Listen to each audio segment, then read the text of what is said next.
Cerita horor bayangan hitam yang mengikutiku di TBRS Semarang. Tahun 2004, usiaku baru menginjak 20 tahun. Saat itu aku masih berstatus mahasiswa di salah satu STIMIK di Semarang. Malam itu, selepas maghrib, aku memutuskan untuk keluar mencari hiburan ringan. Pilihanku jatuh ke Wonderia, taman bermain yang kala itu masih ramai dan penuh lampu warna-warni. Aku hanya berkeliling sebentar, menikmati suasana, lalu 1 jam kemudian keluar dan berjalan menuju Taman Budaya Raden Saleh yang letaknya persis di sebelahnya. Malam itu ada pertunjukan wayang orang, dan aku berniat menontonnya. 1 jam berlalu, aku merasa puas, tapi entah kenapa kakiku enggan langsung pulang. Aku memilih berjalan ke bagian belakang gedung, tempat yang agak sepi dan dipenuhi pohon besar. Di sana, penjual jagung bakar menawarkan dagangannya. Aku duduk di kursi panjang sederhana, menikmati jagung hangat sambil ditemani suara malam dan semilir angin yang kadang terasa menusuk. Waktu berjalan sekitar 30 menit. Awalnya biasa saja. Tapi perlahan, aku mulai merasa ada yang tidak beres. Dari arah pepohonan besar, aku melihat sesuatu yang bergerak. Aku mencoba menenangkan diri. Mungkin hanya kucing, pikirku. Tapi gerakan itu tidak seperti hewan. Terlalu besar. Terlalu berat. Lalu, dari arah tiang bangunan, hanya sekitar 3 meter dariku, sesuatu muncul. Sebuah bayangan hitam. Tinggi seukuran manusia, tapi kepalanya besar, bulat, pelontos. Ia berdiri kaku, hanya separuh tubuhnya yang terlihat karena bersembunyi di balik tiang. Yang membuat bulu kuduku meremang, bayangan itu mengintip. Menatap ke arahku, lalu cepat-cepat bersembunyi lagi. Aku menahan napas. Beberapa detik kemudian, ia muncul lagi. Mengintip, lalu bersembunyi. Begitu terus, berulang-ulang, seolah sedang bermain dengan ketakutanku. Keringat dingin mengalir di pelipisku. Aku tahu aku harus pergi. Jagung bakar yang masih setengah aku letakkan begitu saja, dan dengan langkah tergesa aku meninggalkan tempat itu. Dadaku berdegup keras saat aku menyeberang jalan, berjalan cepat menuju kos-kosanku yang berada dekat Pasar Johar. Tapi, aku tahu, malam itu bukanlah akhir. Sejak kejadian itu, gangguan demi gangguan mulai terjadi. Di kamar kosku, aku sering merasa ada yang mengawasi. Malam-malam tertentu, aku terbangun dengan perasaan berat di dada, seperti ada yang duduk di atas tubuhku. Dalam keadaan setengah sadar, aku melihat sosok hitam itu berdiri di sudut kamar. Diam. Tak bergerak. Ketika aku menutup mata, ia hadir dalam mimpiku.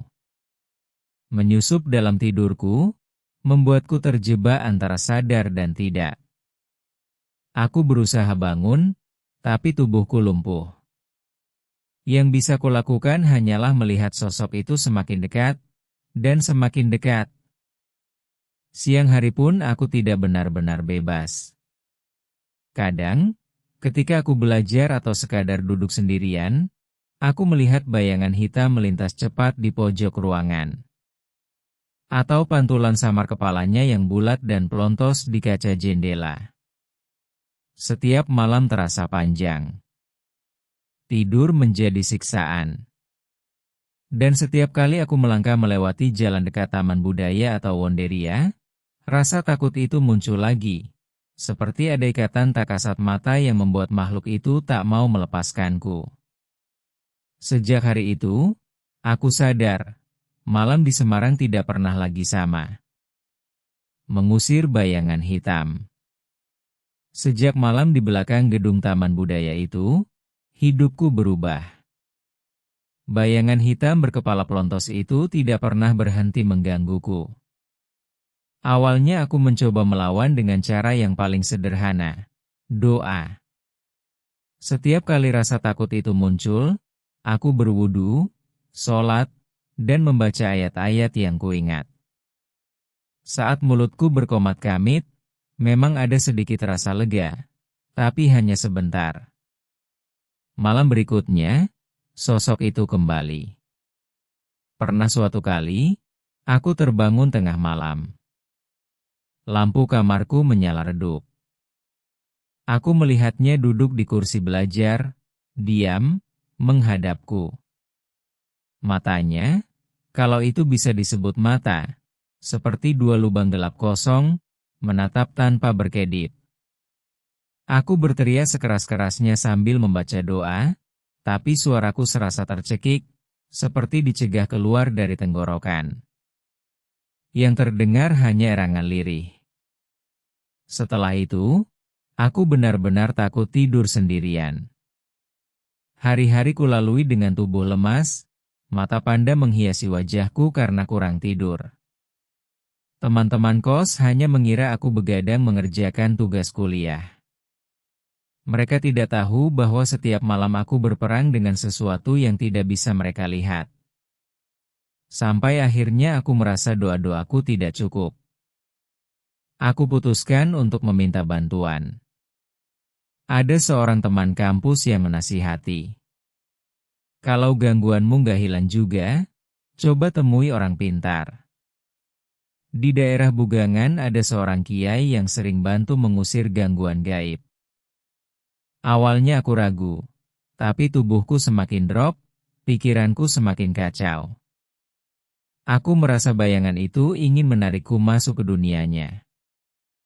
Maka aku memberanikan diri. Suatu malam, aku mendatangi rumah kiai itu. Rumah sederhana, agak tua, tapi auranya menenangkan. Setelah mendengar ceritaku, ia hanya mengangguk pelan. Kamu sudah terikat dengannya. Dia senang dengan ketakutanmu. Doa-doa yang kamu baca memang membuatnya mundur, tapi tidak hilang. Dia perlu diputuskan ikatannya. Aku menelan ludah. Bagaimana caranya, Kiai? Kiai itu tidak langsung menjawab. Ia mengambil segelas air, membacakan doa-doa panjang, lalu memberikannya padaku untuk diminum. Setelah itu ia menyuruhku duduk bersila di tengah ruangan. Suasana hening. Lalu ia mulai melantunkan ayat-ayat dengan suara lantang. Semakin lama, ruangan itu terasa berat. Tubuhku bergetar, keringat dingin mengucur deras. Tiba-tiba aku merasakan sesuatu berdiri tepat di belakangku. Aku tidak berani menoleh, tapi bulu kuduku berdiri semua. Nafasku tercekat. Kiai menghentak dengan suara keras, membaca doa pengusir. Dan saat itu juga, aku mendengar suara tawa pelan. Tawa itu tidak keluar dari mulut manusia. Serak, dalam, seperti berasal dari rongga kosong. Dia di sini, kata kiai itu. Dia tidak mau pergi. Tapi kita akan paksa. Aku hampir pingsan. Ruangan itu semakin dingin, lampu seperti redup, dan bayangan di dinding tampak bergerak sendiri.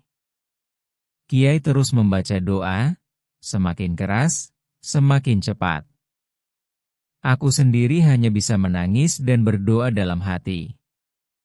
Lalu, seolah ada sesuatu yang meledak, aku mendengar suara keras di telingaku, seperti bisikan yang dipaksakan. Kamu milikku. Tubuhku tersungkur, lalu aku tidak ingat apa-apa lagi. Ketika sadar, aku sudah berbaring di lantai. Nafasku berat, Tapi tubuhku terasa ringan untuk pertama kalinya setelah berminggu-minggu. Kia itu menatapku dengan wajah serius. Untuk sementara dia sudah pergi. Tapi ingat, jangan biarkan hatimu kosong. Jangan biarkan rasa takutmu jadi pintu masuknya lagi. Perkuat dirimu dengan doa. Kalau tidak, dia akan kembali. Aku mengangguk, masih dengan tubuh gemetar. Sejak malam itu, gangguan perlahan mereda. Sesekali aku masih merasa dia mengintip dari kejauhan, tapi tidak lagi sedekat dulu. Seperti terhalang oleh sesuatu. Cuti sekolah. Sejak malam di belakang gedung Taman Budaya itu, hidupku benar-benar tidak tenang. Sosok hitam berkepala pelontos itu seperti menempel pada diriku. Doa-doa yang kubaca sering hanya memberi jeda sebentar, sebelum ia kembali lagi dalam bentuk bayangan, mimpi buruk, atau tatapan kosong dari sudut ruangan. Gangguan itu membuat pikiranku kacau. Aku masih kuliah di salah satu STIMIK di Semarang, sudah memasuki masa akhir dan sedang menyusun skripsi D3. Tapi setiap kali mencoba fokus, bayangan itu muncul di benak. Malam-malamku penuh rasa takut, siang hariku dipenuhi rasa letih. Skripsi terbengkalai, konsentrasiku hancur. Akhirnya, dengan berat hati, aku mengajukan cuti kuliah sementara. Aku sadar, pikiranku tidak bisa jernih sebelum aku mengatasi teror ini. Aku pulang ke kampung halaman di Purbalingga, tempat aku dibesarkan. Rumah sederhana dengan halaman luas dan udara desa yang menenangkan. Saat pertama kali menginjakan kaki di sana, aku merasa ada sesuatu yang berbeda. Suasana yang lebih hangat, lebih aman. Yang paling penting, di sana ada ibu. Ibu adalah orang yang paling mengerti keadaanku. Ia tidak banyak bertanya, hanya memelukku, lalu mengajakku sholat berjamaah setiap malam. Seusai sholat, ia duduk di sampingku, memegang kepalaku, dan membaca doa-doa dengan penuh hikmat. Aku sering menangis tanpa suara. Setiap kalimat doa yang keluar dari bibir ibu seakan mengusir gelap yang menempel di tubuhku. Tidak ada hentakan, tidak ada suara tawa menyeramkan seperti ketika aku ditolong orang pintar di Semarang. Yang ada hanya keheningan, rasa damai, dan kasih sayang seorang ibu yang tulus. Hari-hari berlalu. Gangguan itu perlahan berkurang. Malam-malamku mulai bisa kulewati dengan tidur nyenyak. Bayangan itu, yang dulu selalu mengintip dari sudut kamar, semakin jarang muncul, hingga akhirnya benar-benar hilang. Bertahun-tahun kemudian, aku kembali melanjutkan hidup. Menyelesaikan kuliah, bekerja, menikah, dan membangun keluarga kecilku sendiri. Kini aku sudah menjadi seorang suami dan ayah dari 3 orang anak. Kadang, di malam yang sepi, aku masih teringat kejadian itu. Wajah pelontos, tatapan kosong, dan suara bisikan, "Kamu milikku," yang dulu menghantui. Tapi semua itu tinggal kenangan. Bayangan itu sudah tidak ada lagi. Aku tahu alasannya. Bukan karena kekuatanku, bukan karena keberanianku. Tapi karena doa ibu. Terima kasih, Bu. Tanpa doamu, mungkin aku tidak akan pernah bebas dari kegelapan itu.